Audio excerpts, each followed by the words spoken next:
Bienvenidos a News 24, el magazine de noticias y análisis en español de i24 News. Conmigo en el estudio Damián Pachter, mi nombre es Carlos Gurovich. Damián, por favor, los titulares. Netanyahu enfrenta una nueva acusación de corrupción. Informe de Amnistía Internacional sobre la situación de los derechos humanos en el mundo. Un enigma no resuelto. ¿Hitler vivió y murió en Argentina?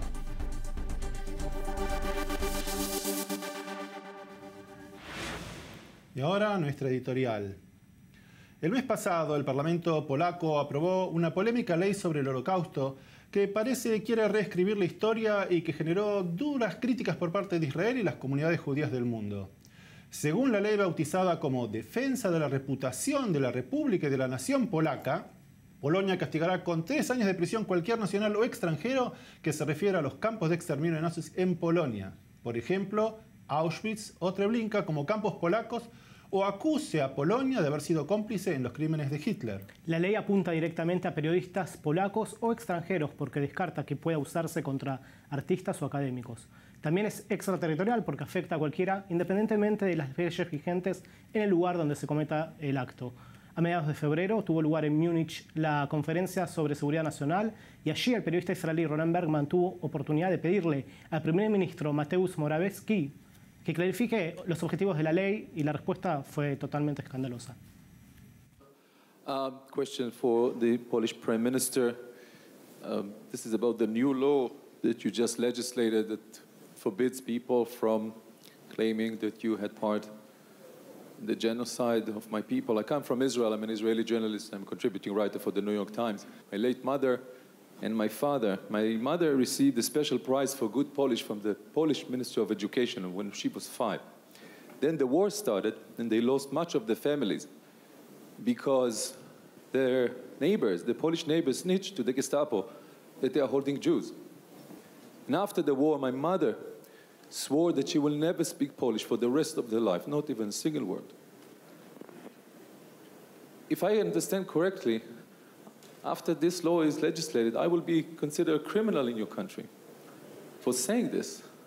What is the purpose? What is the message that you are trying to convey to the world? You are creating the opposite reaction and just attracting more attention to these atrocities. It's extremely important to first understand that, of course, it's not going to be punishable, not going to be seen as criminal to say that there were Polish perpetrators, as there were Jewish perpetrators, as there were Russian perpetrators, as there were Ukrainian, not only German perpetrators.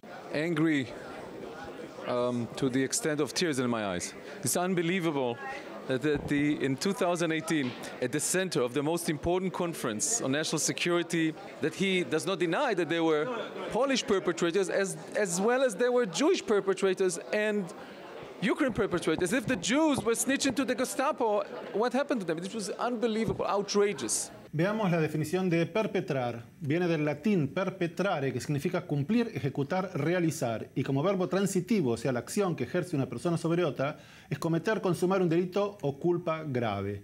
Escandaloso es que Morawiecki ponga en el mismo lugar a las víctimas judías del Holocausto con aquellos que colaboraron con el asesinato de judíos. Por toda la culpa que tenían eran ser judíos. Las críticas que recibió la ley produjeron en los diarios nacionalistas de Polonia una serie de imágenes de tinte antisemita. Por ejemplo, una revista polaca utilizó la imagen clásica del antisemitismo medieval con un judío de nariz aguileña, kipá y guedejas, los mechones de pelo largo llamados en hebreo peot, escribiendo: cuando lo repites 1000 veces se vuelve cierto. Otro semanario de gran difusión igualó la imagen de un nazi y un judío amenazando de muerte a un polaco, y esto es verdaderamente escandaloso. El ministro de Justicia polaco, Zbigniew Ziobro, también se desempeña como fiscal de ese país, dijo que van a detener el proceso hasta que un tribunal constitucional en Polonia revea la legislación. Me parece una decisión acertada. Cuando regresemos de la pausa, Yaneva Zolar nos pone al día con todo lo que pasa en Medio Oriente e Israel.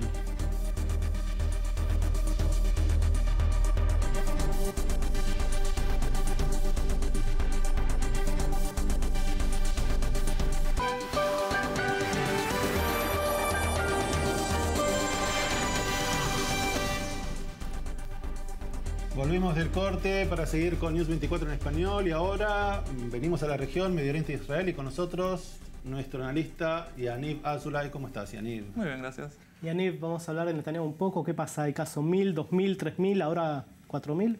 Caso 1000 y 2000 ya hablamos hace un par de programas. El 3000 todavía no podemos hablar demasiado. Hoy vamos a hablar del caso 4000. El caso en el cual Benjamín Netanyahu, el primer ministro israelí, fue interrogado y se llama caso 4000 o caso Besek. Besek es una compañía de telecomunicaciones israelí, la más grande. Ajá. La sospecha, él recibió cobertura positiva de la agencia Walla, la cual está en manos de Besek, a cambio de favores a los propietarios de esta compañía. Netanyahu ya fue interrogado 7 veces en el 2017 en diversos expedientes de corrupción y en 2 es considerado sospechoso por la policía que ha recomendado a la fiscalía el procesamiento. Ahora, la investigación del caso 4000 dio un salto cualitativo cuando el dueño de Besek y el ex asesor de comunicaciones de Netanyahu pasaron a ser testigos protegidos. Ajá. Supuestamente habrían recibido sobornos a cambio de dar una cobertura positiva de la familia y del primer ministro. Todo esto en el informe de Mike Wagenheim. Veamos. The Prime Minister has been called out in court. For the first time, Israel's Premier Benjamin Netanyahu has been directly implicated in Case 4000, a major corruption scandal involving an alleged deal with a telecom mogul. On Tuesday, a state prosecutor mentioned Netanyahu by name along with other suspects when describing allegations that the Bezeq Communication Company's controlling shareholder offered favorable coverage for Netanyahu on his popular website in return for lax regulation of his company by Netanyahu and his associates in the communications ministry, which Netanyahu personally ran for a few years. Prosecutor Yehudit Tirosh said in court that the case is, quote, about harnessing a leading site for favorable coverage and editing in return for regulatory benefits from the communications ministry, the communications minister, referring to Netanyahu, and the director general of the communications ministry. That man is Shlomo Filber, now a state's witness. She valued the business benefits to Bezeq Communications controlling shareholder Shaul Elovitch from the deal at as high as $290 million. The hearing was set to discuss the extended remand of Elovitch and former Netanyahu advisor Nir Hefetz, both suspects in the affair. They were ordered held until Sunday. The prosecutor said she was concerned they would interfere in the case if released before then. Not coincidentally, Netanyahu is due to be interviewed by police, possibly as a suspect himself, on Friday. He's already been recommended for indictment by police in 2 other criminal probes, but insists he'll be cleared by the Attorney General in the end. Mike Wagenheim, I-24 News. Yaniv, ¿esto podría llevar a elecciones anticipadas? Puede ser, pero yo creo que no. El primer ministro Benjamín Netanyahu, estamos hablando del tiburón político más grande que ha habido en el Estado de Israel, y él sabe muy bien manejarse en estas cosas. Las elecciones serán en el 2019 como tendrían que ser. Puede ser que el primer ministro Benjamín Netanyahu no sea el candidato, pero a mí me parece que no. Que no va a haber elecciones anticipadas. No va a haber elecciones anticipadas. Poco de tranquilidad. El sueño de la izquierda no se va a cumplir. Por lo menos en base a los motivos de las investigaciones en las causas de corrupción. No, todo esto va a llevar mucho tiempo y van a haber apelaciones y van a haber demoras. Esta historia continuará, como nos gusta decir. Bueno, ahora vamos un poco entonces al norte de Israel. Israel está construyendo un muro frente al Líbano y el gobierno de Beirut está un poco nervioso. ¿Qué es lo que los altera con la construcción esta en la frontera? Primero, quiero aclarar. Hay un muro, hay una frontera y hay una valla de alambre, la cual está siendo cambiada a muro de hormigón. Esta frontera fue la que es llamada la línea azul de la ONU, desde que la ONU tomó posesión de la frontera en el año 2000. Ahora, las autoridades de Beirut dicen que este muro está siendo construido en partes que son libanesas. Todo esto en el informe de Shai Ben-Ari. A new barrier, digging up controversy in more ways than one. This large wall can be found near the community of Misgav Am, which lies on Israel's border with Lebanon. On the other side is a cluster of villages, where the militant Hezbollah group is known to have a significant presence. For now, much of this border is still fairly exposed. The concrete slabs that you see here behind me only protect a very small section of the Israel-Lebanon border today. On much of it, you only have this very minimal sort of fence that you see here to my left. The idea right now is to extend the concrete barrier to a much larger section of the border. The current plan is to build the wall in two particularly vulnerable areas. The issue has become a priority with the winding down of the Syrian civil war and concern that Hezbollah's focus could now be redirected at Israel. They come to film the barrier sometimes, to cause disturbances. We see them laying foundations in areas that used to be empty. I've seen vehicles stop. Here around Metula, you might see people stopping to watch you. There's always the fear of tunnels. I'm sure that they're digging here just like in Gaza. Lebanon has promised to act against the Israeli construction through the international community, though the UN has noted the barrier is being built on Israeli land. Among other things, the wall is supposed to block Hezbollah infiltrations. The group has said it will seek to capture Israeli communities in a future conflict. In Misgav Am, though, not everyone is in favor of the new barrier. I work in tourism. We won't allow a wall. We want the view. Our problems are not security related, they're economic problems. There's no work in this area. Outside the community of Metula, further north, these crops reach right up to the fence. So do the Lebanese houses on the other side. There is no wall here yet. Our very presence was enough to draw the attention of the Lebanese army, which soon arrived, suspicious of anyone coming this close. Several loud claps could be heard, quite possibly warning shots. We soon turned back. People here aren't nervous, they're used to it. You're talking about people who have been shot at more than 100,000 times. What's there to be nervous about? Shai Ben Ari, I-24 News, the Israel-Lebanon border. Yaniv, el Líbano, la frontera del Líbano es una gran sopa donde hay muchos actores adentro. UNIFIL, Israel, el ejército libanés y Hezbollah, que genera cierto temor en Israel. ¿Podés explicarnos un poco cuál es el motivo? El motivo es el siguiente. Primero, estamos hablando del eje chiita, el cual desde Irán llegó al Líbano y es el que arma a el Hezbollah. Ahora, el Hezbollah, después de haber luchado contra el ISIS y de haber conquistado varias ciudades, ahora hay un temor de que el Hezbollah pueda intentar conquistar. Hay tres pueblos que están al lado de la frontera, muy al lado de la frontera, y que simplemente cruzando la frontera llegas, el enemigo llegará en 5 minutos, 4 minutos. Y Hanita son los tres lugares donde hay peligro, decís vos. Ahora, si la vez pasada vimos que el cruce del drone que cruzó desde Siria a Israel fue para ellos un gran logro, si ellos consiguieran conquistar uno de estos pueblos hasta por 5 minutos, para ellos sería el logro del siglo. Claro. Lo cual hace temer que Israel se vea obligada a ir a otra guerra para evitar estas cosas. Entonces intentan construir el muro. Israel dice que el muro está en su frontera. El Líbano dice no, que están cruzando. Y como nos gusta decir, esta historia continuará. Bueno, obviamente sopa de Líbano con muchos actores dando vueltas. Yaniv, muchas gracias por tu informe. Un placer. En el próximo bloque, Amnistía Internacional presentó el informe anual sobre la situación de derechos humanos en el mundo. La situación en el mundo no es muy buena y el informe en algunos puntos parece estar un poco balanceada. Ya venimos.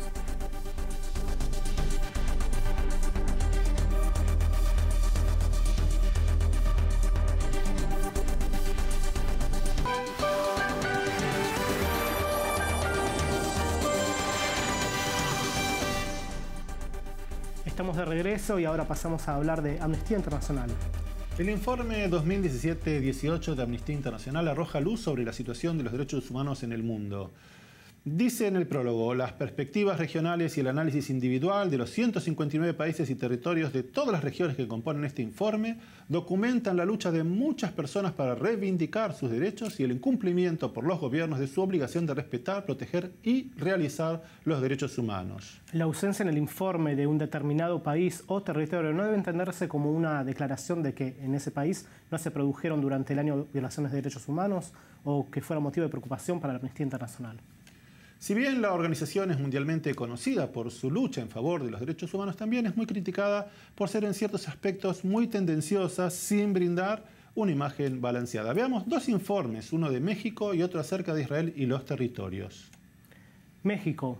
La violencia aumentó en todo México. Las Fuerzas Armadas seguían llevando a cabo labores habituales de la policía. Continuaron las amenazas, los ataques y los homicidios contra periodistas y defensores y defensoras de los derechos humanos. En México, ninguna persona puede sentirse segura si en los últimos 10 años, por lo menos, 34,000 personas han sido desaparecidas y no se sabe de ellas. Necesitamos que el gobierno implemente mecanismos de búsqueda e investigación penal para que los familiares de personas desaparecidas confíen en la justicia y todas y todos podamos sentirnos más seguros. La situación en México es muy compleja, en especial lo que hace a periodistas asesinados, temas que tratamos en nuestra misión de diciembre de 2017. Ahora veamos qué dice el informe sobre Israel y analizaremos 3 puntos en particular. El primero es libertad de circulación, bloqueo de Gaza. El ilegal bloqueo aéreo, marítimo y terrestre israelí de la Franja de Gaza entró en su 11º año, por lo que se mantuvieron las persistentes restricciones impuestas a la entrada y salida de personas y bienes de la zona, que representaban un castigo colectivo a toda la población. Cuando antes mencionábamos que los informes tienen cierto aire de ser tendenciosos y parciales, deberíamos indicar, por ejemplo, que no menciona en absoluto que Israel permite el ingreso diario de camiones con más de 500 toneladas de mercancías.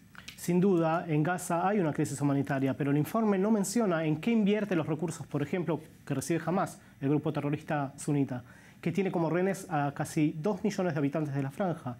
En ese mismo informe, tampoco menciona que en el año 2017, desde Gaza se lanzaron 22 ataques con misiles hacia la población civil israelí, y ni una sola mención a 2 civiles israelíes que están cautivos en manos de Hamás, Issam el-Sayed y Avera Mengistu, y que no devuelven los cuerpos de 2 soldados caídos y sus restos en combate hace 4 años, Adar Goldin y Aaron Shaul. Veamos ahora otro de los puntos, el uso excesivo de la fuerza. Las fuerzas israelíes, especialmente unidades encubiertas, usaron fuerza excesiva y a veces letal contra manifestantes de los palestinos, disparando balas metálicas recubiertas de goma y munición real que causaron al menos 20 muertos y miles de heridos. Estamos viendo cómo se ve una típica manifestación en la frontera de Gaza. Jóvenes palestinos se acercan al cerco, encienden gomas, tiran piedras y de repente hay uno que aparece ser herido. Y ahí vemos cómo lo llevan y lo arrastran. Amnistía Internacional compra la puesta en escena de los palestinos que se llama comúnmente Pallywood. ¿Podemos ver ahí si realmente en el informe ellos escriben que alguien fue herido? No podemos ver nada. Aparte vimos antes cómo uno de esos muchachos salía corriendo, levantando el dedo diciendo ahora comienza el teatro. Miren ahora cuando lo acuestan. ¿Vemos que tenga alguna herida? Nada. La organización Honest Report intenta a su manera dar respuesta a esta pregunta. Israeli soldiers shot an unarmed civilian. But did they? And how can you know for sure? In 2015, MSNBC's Eamon Moyhildin reported that Israel had shot an unarmed man, even as his own camera crew showed footage of that very man running with a knife. And Honest Reporting followers sometimes ask us how to determine whether such reports are true. So here are some tools you can use right at home. Step 1. Do a Google search. If the article gives names of the supposed victims, you can use those names as search terms. If the only results you can find are from personal blogs or agenda-driven advocacy websites, that probably means the story could not be confirmed by professional journalists. Step 2. If there are mainstream news reports, read them carefully. In 2015, Amnesty International, which has a well-known anti-Israel agenda, claimed the IDF had shot an unarmed Palestinian girl. Their claim rested entirely on totally anonymous, quote, witnesses who provided no supporting details. However, it was later confirmed that the girl was running at the soldiers with a knife. Journalists are required to be open and accountable with readers. That's called transparency. Using anonymous sources is an example of lack of transparency. Other common examples include failing to disclose that an eyewitness is actually a spokesperson for an anti-Israel group or even for a terror organization. You can detect a lot of this simply from a careful reading of the articles, and you can find more tools on the Honest Reporting website in our Red Lines educational series. Otro punto del informe de Amnistía Internacional hace referencia a tensiones en torno al Monte del Templo. En julio de 2017, en respuesta a las tensiones en torno al Monte del Templo, Haram al-Sharif, las autoridades mataron a 10 personas palestinas e hirieron a más de 1000 durante la disolución de manifestantes. Damián, ¿tensiones? Asesinaron a 2 policías israelíes, Javel Sitwe y Kamil Shanan. ¿Esos no ameritan ser parte del informe? Shahif Shanan, que fuera diputado de la Knesset, el padre de Kamil, es parte del staff de colaboradores del canal árabe de I24 News. Ahí vemos cómo llevan al hijo y lo entierran en la policía. Y ahora vamos a ver, después de 2 meses de duelo, cómo es recibido por sus colegas aquí en el canal. ¿Los derechos humanos existen de manera selectiva? Yo no lo entiendo, la verdad. Evalúen qué es lo que pasa y qué dice el informe de Amnistía Internacional en vuestra región y saquen sus propias conclusiones. Cuando regresemos, ¿Hitler vivió y murió en Argentina? ¿Es una leyenda urbana, una fantasía o una verdad que nadie quiere reconocer?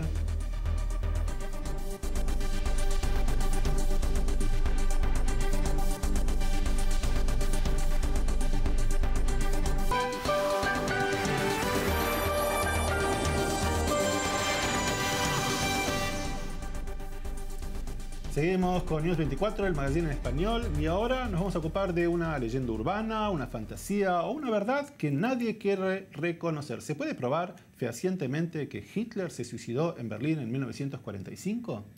Hay quienes piensan que el suicidio fue fraguado y que el cuerpo encontrado en el búnker no era del Führer. Según mucha documentación y testimonios, el final de la vida de Hitler fue diferente. Con nosotros en el estudio Pablo Weschler, que es el investigador y productor de un documental que nos viene a contar si es verdad que Hitler vivió y murió en Argentina. Pablo, muchas gracias por estar con nosotros en el estudio. Contanos un poco de tu investigación, del documental, del Hotel Eden. ¿De qué estamos hablando? Mira, hay mucha información. Digamos, empezamos en el año 97, 1997, cuando salen los documentos americanos. Hay un gran boom a nivel internacional porque dicen, ok, pero sabíamos todos que la historia oficial era que Hitler se suicidó en el búnker, pero la investigación no pega bien, no hay cuerpo. Stalin en el 45 dice, él se escapó, o tanto a España o a la Argentina, y hay diferentes datos y hasta, digamos, como se dice, y testigos directos e indirectos que dicen, sí, nosotros lo vimos en suelo argentino a partir del 45, y hay testimonios que llegan también al año 52. O sea, 13 personas que lo vieron personalmente en zonas específicas, que estamos hablando en la zona de Córdoba o en el sur argentino, y dicen que Hitler estuvo en la Argentina. O sea... Se escapó con vía. Pero ¿no fueron los propios soviéticos quienes reconocieron el cuerpo del Führer? No, okay. Porque el cuerpo todavía hoy día, cuando se hizo la investigación hace 10 años atrás más o menos, y trataron de ver entonces si realmente los restos del cerebro de Hitler era sí o no, el DNA, o sea... La prueba fehaciente no da. El laboratorio no da. O sea, estaban hablando del resto de un cerebro de una persona de 50 años y era de una persona que era una mujer de los años 40. O sea, no pegaba. Entonces, la teoría soviética desde el principio no funciona. Entonces, la gran pregunta, ¿dónde está el cuerpo de Hitler? Bueno, veamos la primera parte de la investigación que hizo Pablo Weschler acerca de si Hitler se escapó y vivió en la Argentina. Berlin, April 30th, 1945. Russian soldiers entered the most secured bunker in Germany and found the bodies of German soldiers and SS officers. Another 2 bodies were discovered, charred, beyond recognition. These were the supposed bodies of Adolf Hitler and Eva Braun.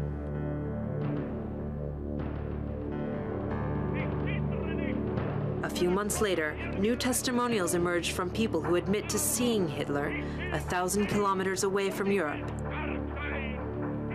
in South America, Argentina. Was Hitler's suicide faked? Perhaps Hitler organized a way to flee Europe. Maybe Adolf Hitler lived a very quiet life in South America until his death in 1965.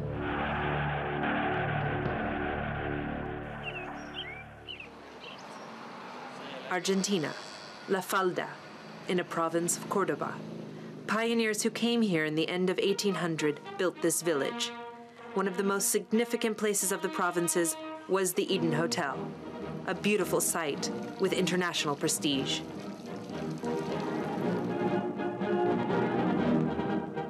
En esa época el Eden Hotel recibió a reyes, presidentes, Einstein. Era conocido internacionalmente.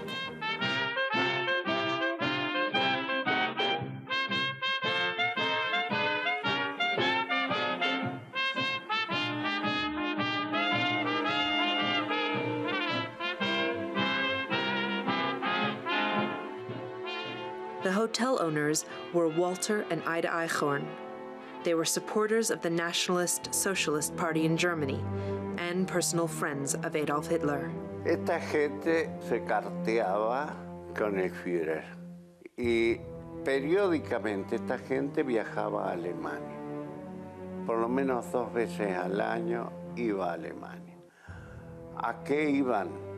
No le podría decir.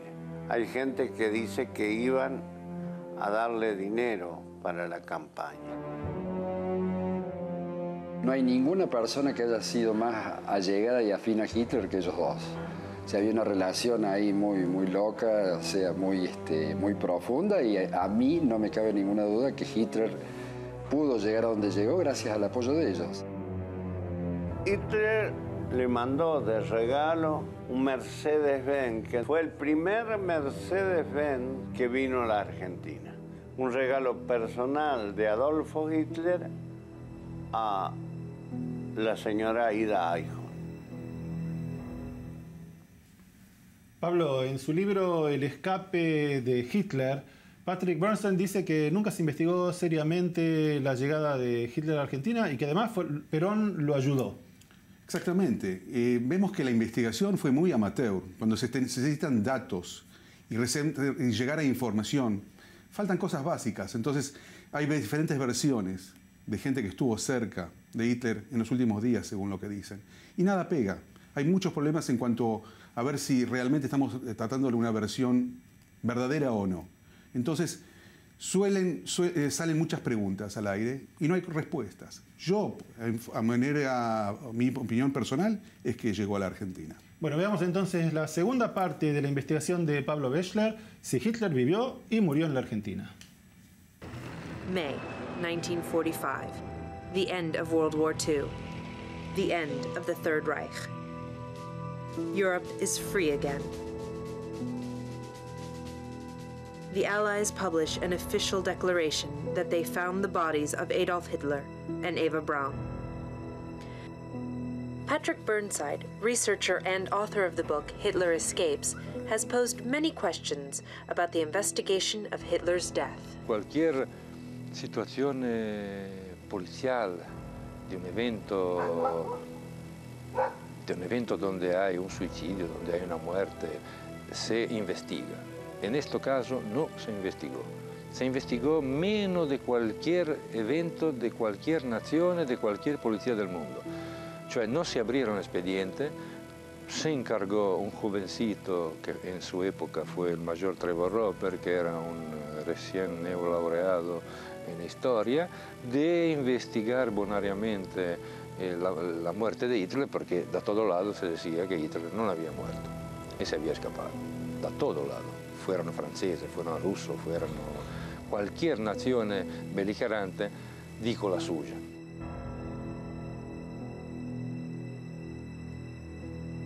In a meeting between Stalin and American Secretary of State James Burns a few weeks later after the war ended, Stalin said, almost certainly, Hitler escaped to Argentina.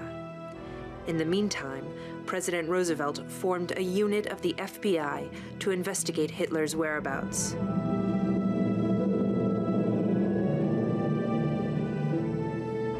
In an official letter dated September 17, 1945, regarding Hitler's whereabouts in Argentina, if the Führer should at any time get into difficulties, he could always find a safe retreat in La Falda, where they, the Eichhorns, had already made the necessary preparations. Pablo, en el libro El escape de Hitler de Patrick Burnside, él dice que a Hitler lo ayudaron. Perón, Evita, ¿lo ayudaron? ¿Cómo llegaron ellos entonces a Argentina? Exactamente. Ya desde el 44 se sabía que Alemania iba a perder la guerra. Entonces ya los alemanes estaban haciendo sus planes de cómo realmente poder salir de Europa y planificar el Cuarto Reich, de eso se estaba hablando, con la ayuda de Juan Perón, que era un gran fascista admirador de Mussolini, por supuesto de Hitler, con la ayuda de Eva Perón, que era una agente, digamos, alemana que trabajaba también para los argentinos como para los alemanes.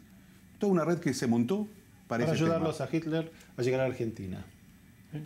¿Está comprobado que Eva Perón era agente? Yo leí rumores, pero nunca... Hay cartas que están agradeciendo a la compañera Eva Perón, cartas en alemanes, de entre alemanes de la embajada, que realmente demuestran que ella formaba parte del cuerpo alemán. Muy interesante. Bueno, cuando regresemos de la pausa, seguimos conversando con Pablo Bechler para saber si realmente es una leyenda urbana, una fantasía o una verdad que nadie quiere reconocer. ¿Hitler vivió y murió en Argentina?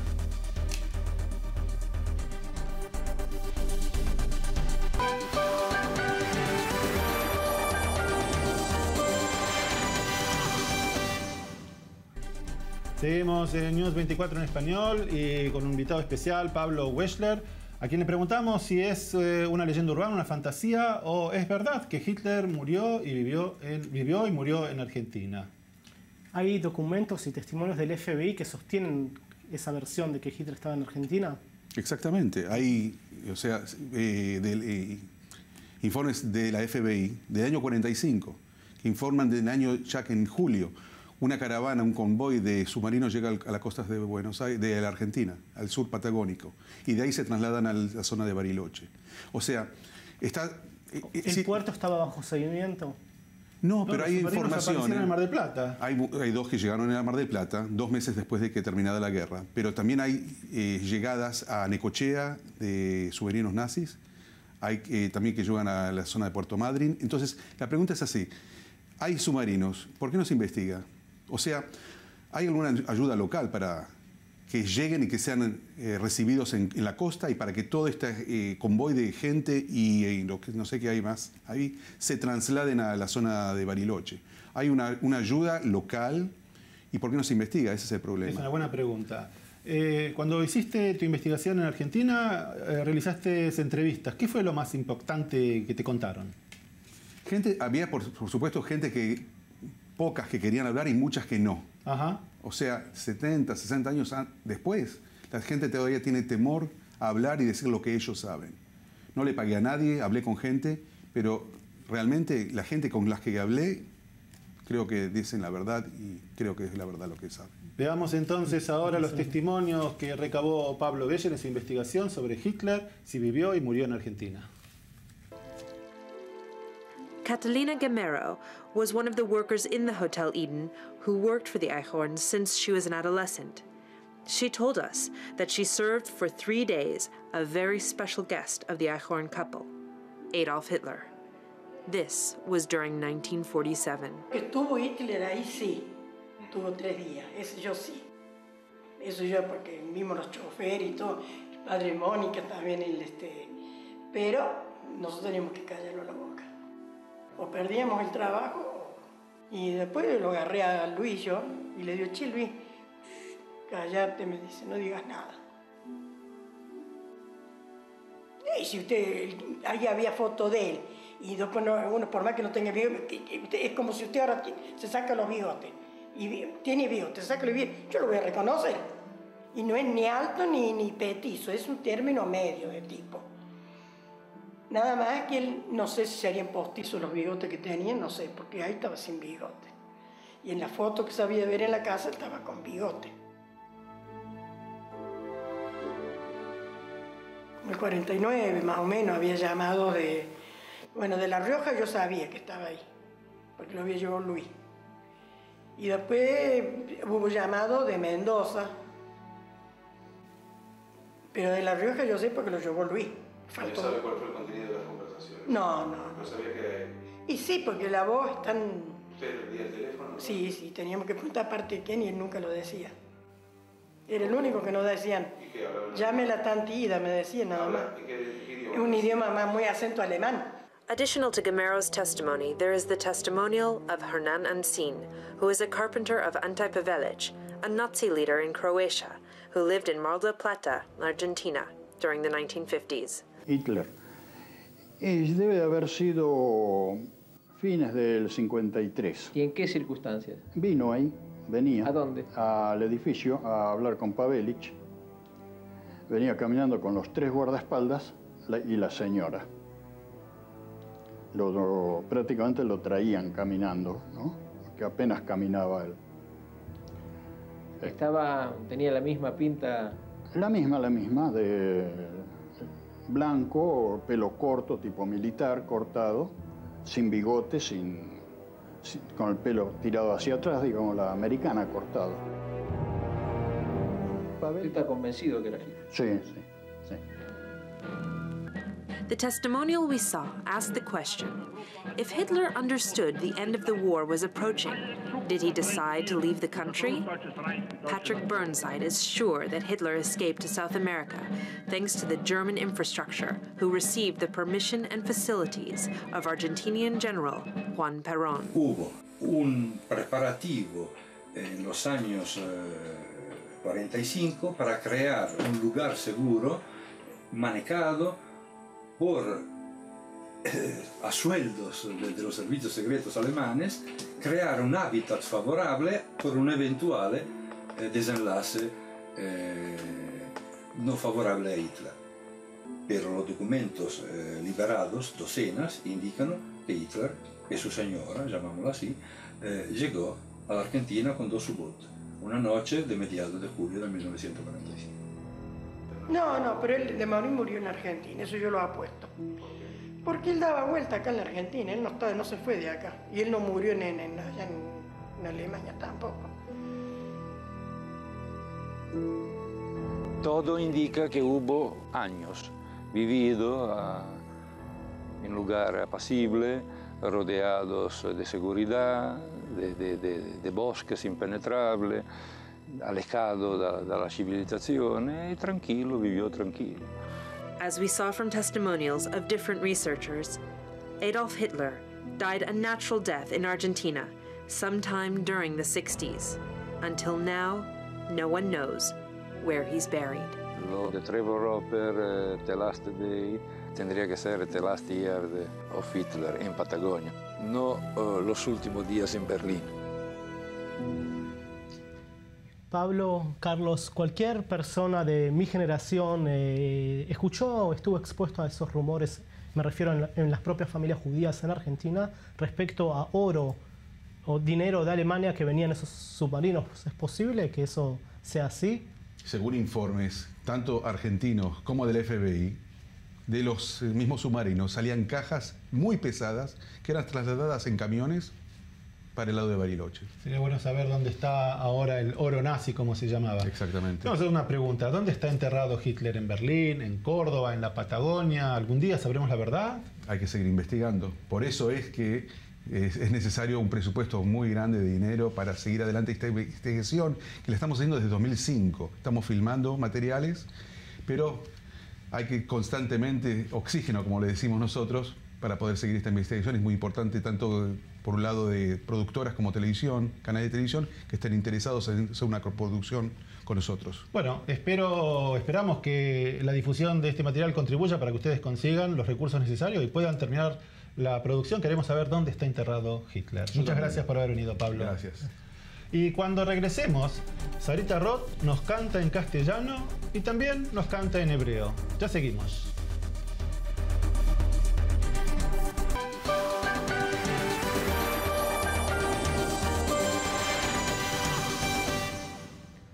Volvimos, están viendo News 24, el magazine en español de i24 News. Y ahora, Sarita Roth nació en Rosario, Argentina, y como hija de pianista empezó a estudiar música a los 6 años. A los 13 comenzó su carrera de cantante como solista en la ópera de la Universidad de Rosario, y a los 17 se trasladó a Estados Unidos becada por la Universidad de UCLA a estudiar canto. Con nosotros en el estudio, Sarita Roth, bienvenida. Gracias por invitarme. ¿Qué pasó después de Estados Unidos y en adelante? Y después de Estados Unidos volví a Argentina y estaba haciendo los trámites para volver a seguir estudiando y me llamaron de Madrigal. Es un conjunto muy importante en Argentina, un conjunto que ya tenía unos 14 discos grabados y bueno, no pude decir que no.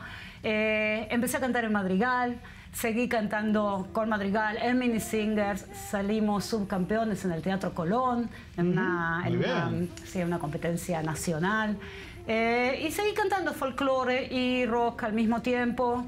Tenía 20 años, el rock llamaba, el folclore también llamaba. Me contaste que cantaste con dos cantantes argentinos muy famosos. Por supuesto, yo soy parte de lo que se llamó en su momento la trova rosarina. Empecé cantando con Fito Páez, con Juan Carlos Baglietto, con Silvina Garré, con Fandermoles, bueno, un montón de nombres que hoy son nombres, grandes nombres de Argentina. Empezamos todos juntos en Rosario. A la edad de 15 años, 16, formábamos grupos y cantábamos hasta que, bueno, yo me fui a Estados Unidos y volví a cantar el Madrigal ya como profesional. Bueno, entonces, cantaste aquí, cantaste allá. Vamos a escucharte cantar ahora en nuestro programa.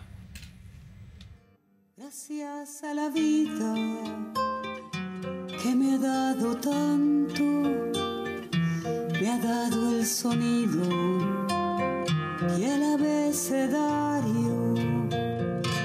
Con las palabras que pienso y declaro, madre, amigo, hermano y luz alumbrando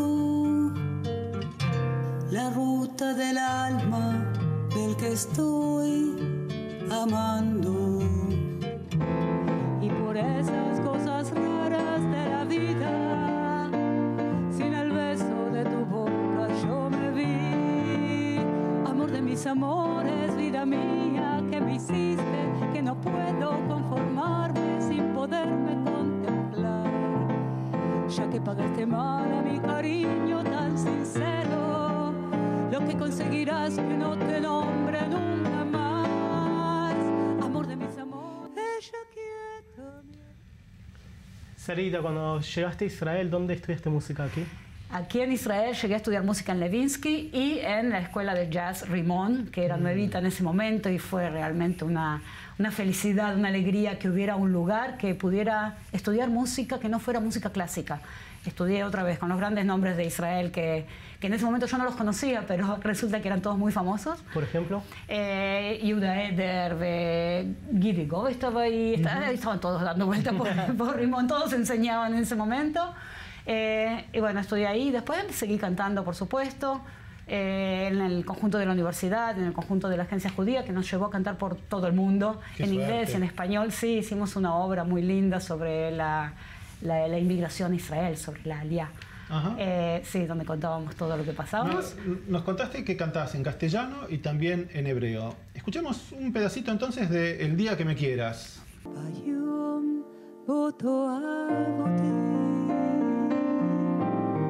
מכל אהובותיך כמו מגע של קסם בתוך ההגדה פעמונים ברוח יפיצו את סודנו בצליל חם ופתוח